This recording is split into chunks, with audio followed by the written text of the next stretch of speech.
Hey guys, welcome back to the channel. Today we're talking about Star Wars The Bad Batch Season 3, Episode 4. We are into the meat of the final season, but before we get into that, make sure you like this video and subscribe to the channel as we keep rapidly at this point approaching 300 subscribers. I truly do appreciate all of you that have subscribed recently, and it means the world to me. But now let's talk about Bad Batch Episode 4. This episode picks up right where Episode 3 left off, more or less, with Crosshair. I want to call him Longshot for some reason all the time. I think that's like an X-Men hero. But Crosshair and Omega are in their ship with Badger, and they're flying around and their ship's going down, and they land on this planet and they're like, shit, what do we do now?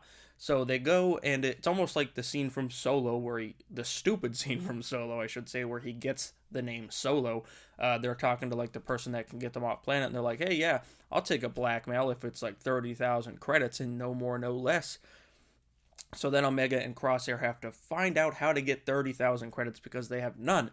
So what do? They go find a, kind of shady looking gambling site where Omega's like, hey, I'll take a spin at this gambling thing, and she ends up working the guy over, and things do not go well from there because the guy gets upset, stormtroopers get involved, and it's basically like, hey, give us our money or you're screwed. We're calling Hemlock, and then a whole big chase goes down, and while that's going on, it takes us back to the clone base where Emperor Palpatine was last episode, and we see Nala Se locked up in a cell, and Douchey McDoucherson, I don't know his name. Like he's like, hey, we know that Omega has midichlorians. Hemlock did a test and they came back.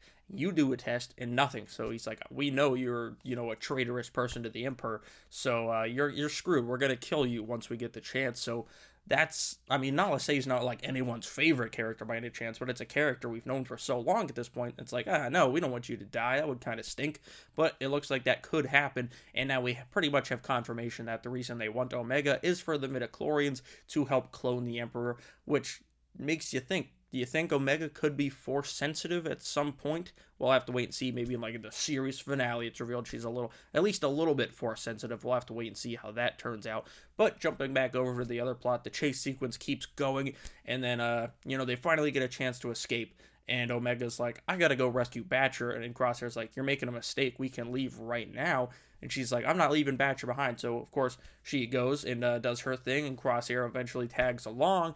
And then the big event, like this episode didn't have a lot of meat to it. Like the first three were like, oh man, this is great. This episode was still solid, but it just didn't have a whole lot going on. It did kind of feel more like a mission of the week type of thing. But at the end is when you get like the bigger story tying into it, and that is the reunion of Omega with Wrecker first, which Wrecker's like super emotional. He's like, kid, we never give up on you and all that kind of stuff, and Omega's so happy to see him. And then of course Hunter comes down and he's like I said in my last video, it's a true, like, I know they're technically brother and sister, but it's like a father-daughter relationship between Hunter and Omega at this point. And he's like holds his emotions in more than Wrecker, of course, but you can tell he's like very happy, very relieved Omega's okay. And then he's like, but how did you escape exactly? And she's like, I had some help.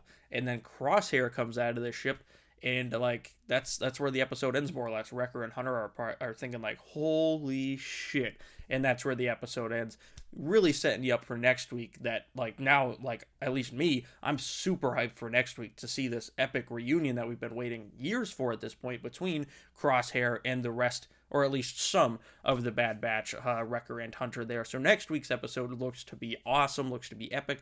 Well, this one kind of slowed things down just a little bit. It didn't feel boring like some of the older Mission of the Week episodes in season 1 did, but it did kind of slow down from episodes 1, 2, and 3. But I still enjoyed this episode very, very much, and it definitely set me up to be very, very excited for episode 5 of the Bad Batch. I'm still very much enjoying this season, but are you guys enjoying it? That's the true question. Let me know down in the comments below. And where do you think this is going? Do you think Omega will end up being force sensitive? Do you think Hemlock's going to betray the Empire and free Nala Se? Do you think Boba Fett could possibly get involved in all this clone battling nonsense? Let me know down in the comments below. Make sure you like this video and subscribe to the channel, as I said, so we can hit that 300 subscriber benchmark. I truly, truly appreciate all of you that have subscribed recently. Truly means the world to me. Thank you guys for watching. I'll see you guys right here next time.